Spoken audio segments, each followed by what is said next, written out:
Hello, I'm Michael Wunsch. I'm the plant pathologist at the North Dakota State University Carrington Research Extension Center. In this video, I would like to discuss the fundamentals of foliar disease management in chickpeas with an emphasis on Ascochyta blight. Before I delve into Ascochyta blight, however, I'd like to discuss Botrytis gray mold and Sclerotinia stem rot, white mold. These two diseases tend to be diseases of low or moderate importance in the traditional production areas for Kabuli chickpeas, only because the traditional production areas are very dry. Even on the very wet years, because those wet years come so infrequently, the pathogen pressure for gray mold, Botrytis gray mold, and Sclerotinia stem rot tends to be low enough that the disease severity for these two diseases tends to be low or moderate. For producers considering growing Kabuli chickpeas in wetter areas, however, these diseases can be severe. In my experience, talking to growers who have attempted to grow Kabuli chickpeas in wetter regions, they often have success for a year or two, and then the Botrytis and the Sclerotinia become devastating.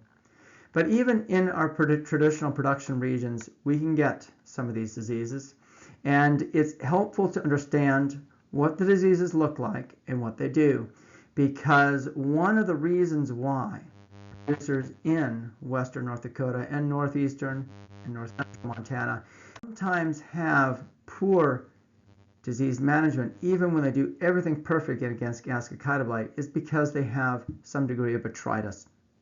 So what does Botrytis look like? The key to identifying Botrytis is to open up the canopy early in the morning when the relative humidity is high, and then looking at the diseased tissue. If you see this gray fuzzy mold on the diseased tissue, that's Botrytis. When Botrytis impacts the seed, impacts the pods, those pods are sometimes empty, i.e. they fail to fill with seeds, or sometimes the seeds are discolored or shriveled.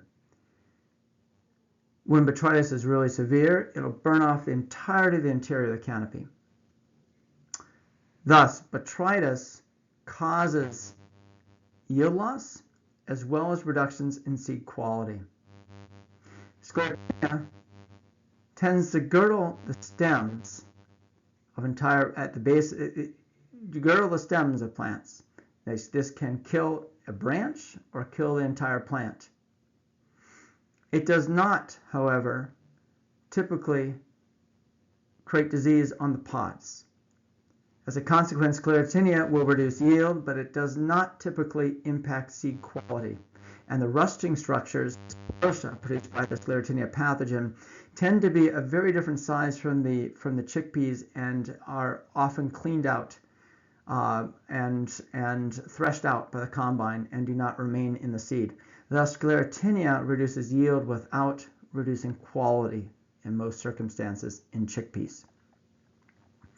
Of the two diseases, Botrytis is by far the worst, and it's very, very difficult to manage with fungicides because it'll develop in the interior of a very dense canopy, and thus it's best just not to grow Kabuli chickpeas where risk of Botrytis is high.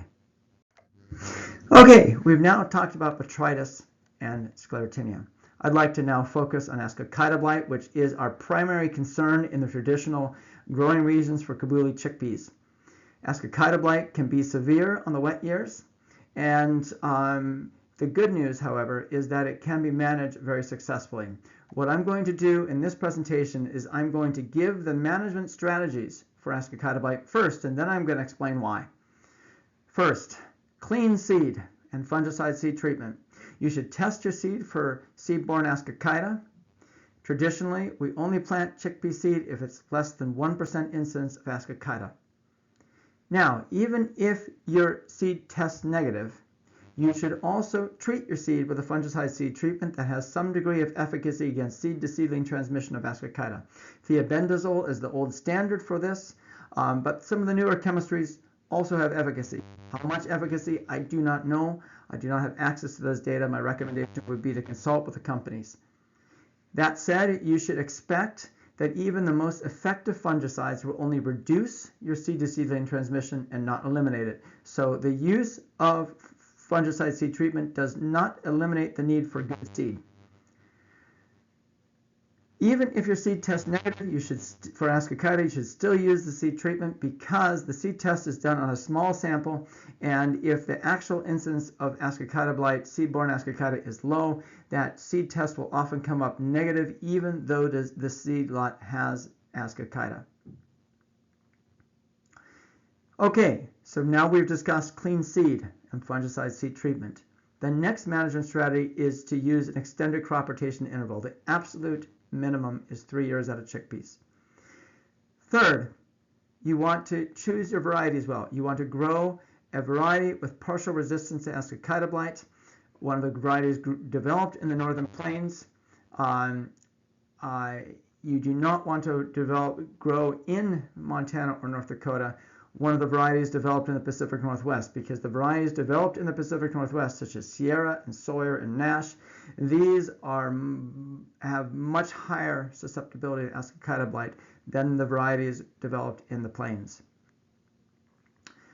Next, foliar fungicides.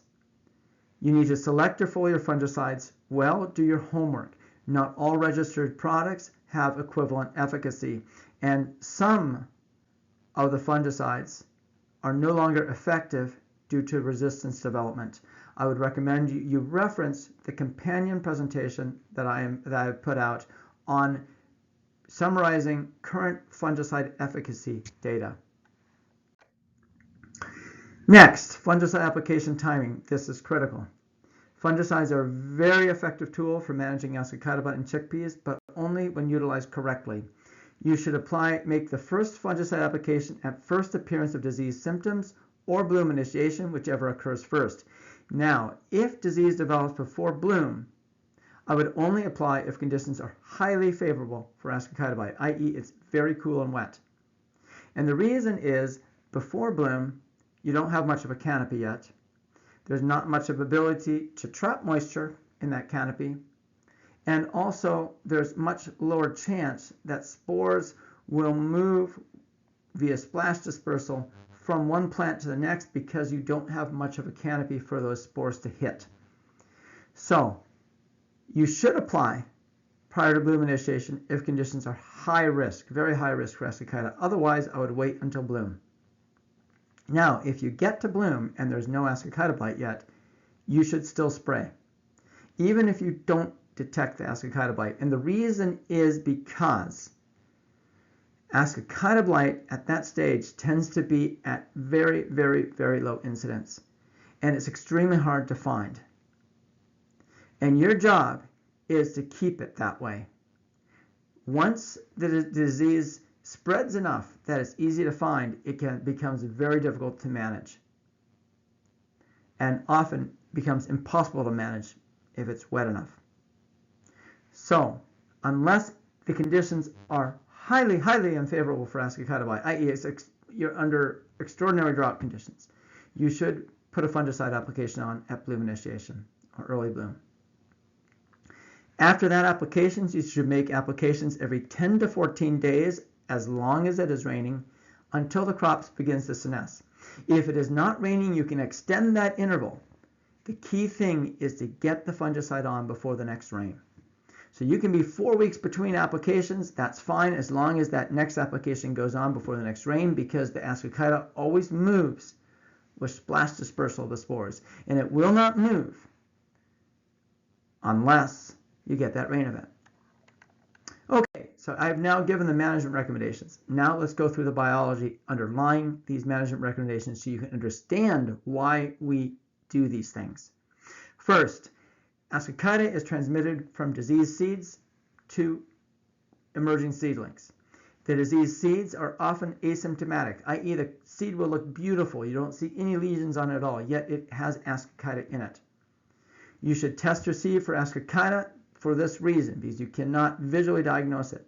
And I want to remind you that the seed test is done on a limited sample, and that if the true incidence of seed-borne Ascochyta is low, you often fail to detect seed-borne Ascochyta, even though it's there. Thus, you still want to use a fungicide seed treatment even if your test comes back negative. Okay, the next mechanism you can get Ascochyta blight is from spores produced on overwintered chickpea residues. These overwintered chickpea residues produce a special spore structure that emits the spores with force that are carried aloft by wind currents and borne into the upper atmosphere. Every piece of available evidence indicates these spores can move hundreds of miles. Let me give you a bit of a history lesson illustrating this point. In North America, chickpeas have been produced the longest in Washington and Idaho in the Pacific Northwest.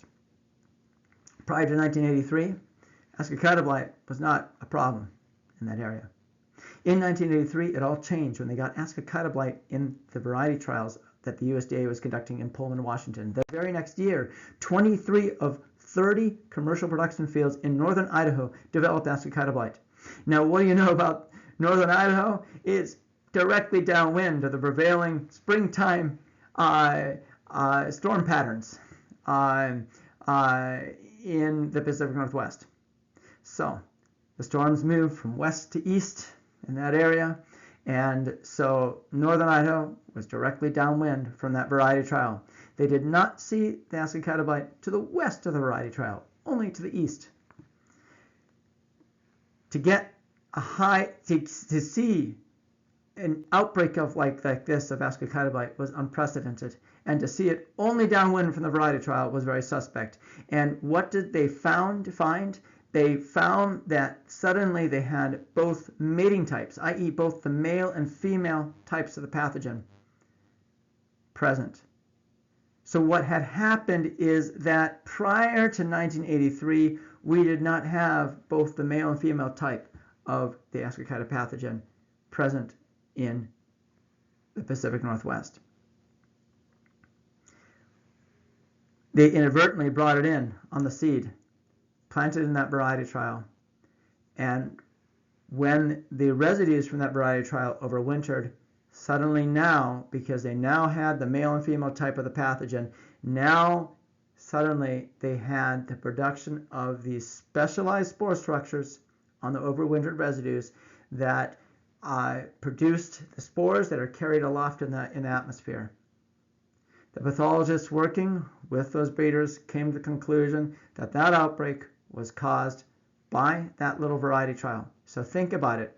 You had a few disease plots in a small variety trial, and it caused an Ascochyta outbreak in 23 of 30 commercial production fields located tens of miles away from that little variety trial.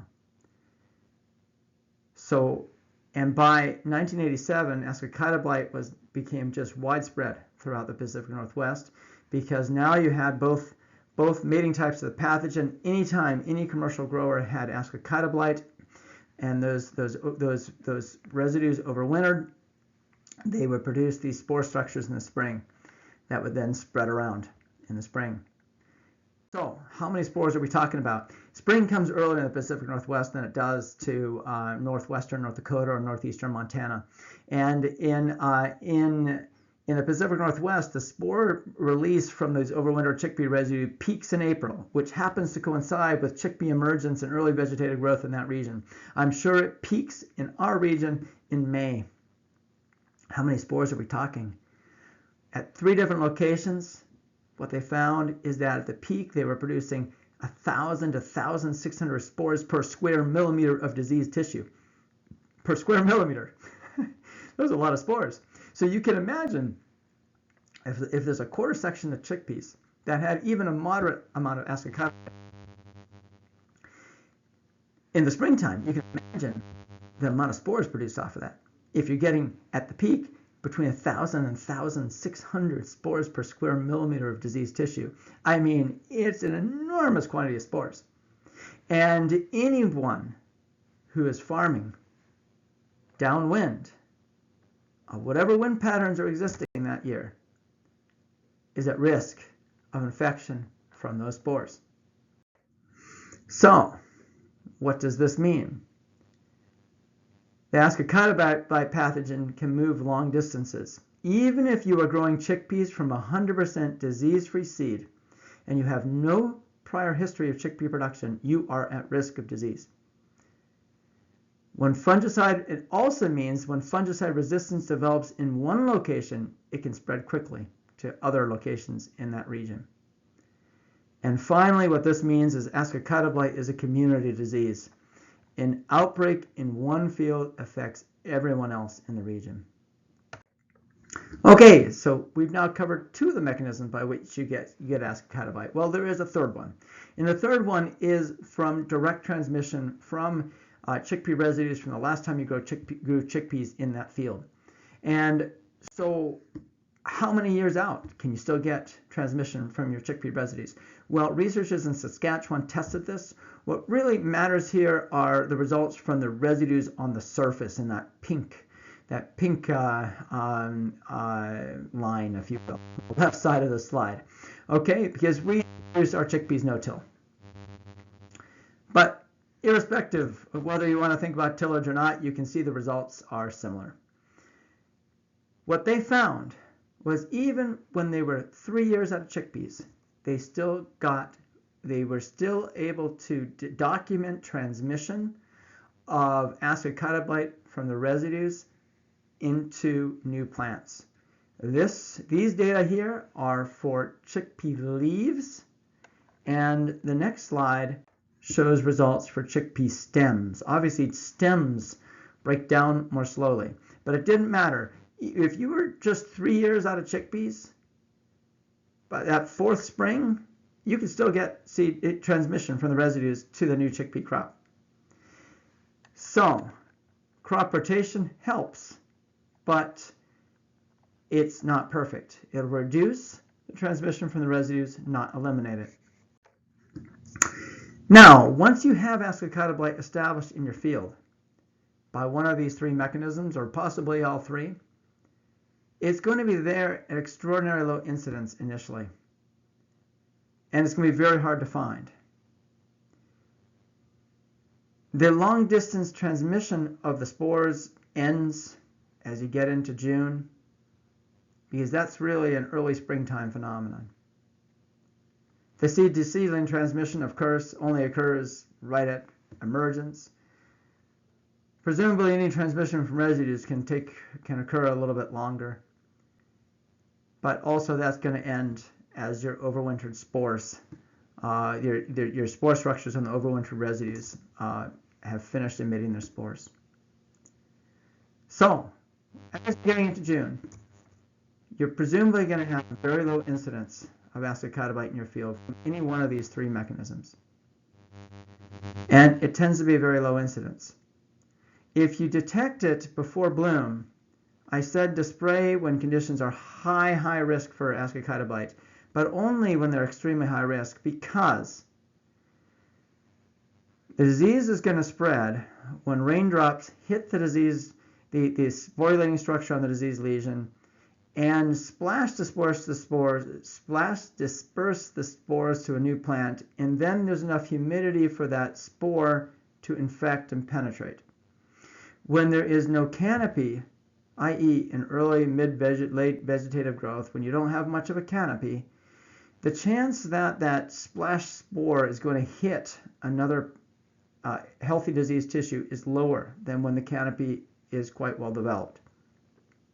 So the risk of moving the pathogen becomes lower. And then second, when the canopy is not very well developed, your ability to trap moisture in the canopy is reduced. And thus your chance for the pathogen to get established is reduced. Thus, you only want to spray during late vegetative growth if you see the Ascochyta blight at that stage, if the conditions are very high risk for Ascochyta. If they're moderate risk, you can probably wait until bloom. But once you get to bloom, you want to spray irrespective of whether you've seen the disease, unless you're in extraordinary drought conditions. And the reason why you want to spray is because once you get into bloom, again, your canopy gets denser. Any splash dispersal of spores is much likely to result in transmission of the disease to healthy tissue, and also that canopy that begins to develop can trap humidity better. and your chance of that spore that was moved to actually infect and penetrate and cause disease is much higher. So, and the key thing is, even if you haven't detected the disease, you want to spray because it's very hard to detect at those early stages. And your job is to keep it hard to detect, because once you start getting movement, then it gets impossible to control. So this picture here from the Pacific Northwest shows these little hot spots of ascochyta blight. Essentially, each one of those hot spots, it was initially just one little lesion caused by one of the three mechanisms that we described, but by the failure to spray the fungicide preventatively, those lesions spread, and by that stage it's too late. You can't manage it anymore. Okay, then again, once the disease is established, it does spread during those rain events.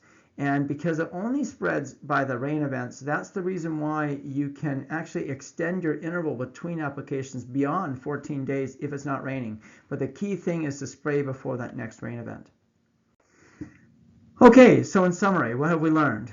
The way that you manage ascochyta blight is through clean seed, fungicide seed treatment. Second, minimum 3 or 4 years out of chickpeas. Longer is better. Selection of varieties that have reduced susceptibility to disease, and then applications of the most effective fungicides made preventatively before ascochyta blight is observed above trace levels. What I'd like to do before closing is give sincere thanks to those funding agencies that have supported our ascochyta blight management research that I am presenting in companion presentations. Those funding sources are the Northern Pulse Growers Association, your checkoff dollars, the USDA Specialty Crop Block Grant Program, and the North Dakota Crop Protection Product Harmonization Registration Board, 2 different funding agencies administered by the North Dakota Department of Agriculture. And then finally, the private companies that do contract testing with us. It is these private companies and their associated contract testing that make it possible for us to purchase the equipment, the farm equipment that we utilize to do our research. We use a lot of the funds from that contract testing to invest in our equipment that we use to execute this research. Thank you very much. Thank you for your time and attention, and I hope this information helps guide better decision making in your operation.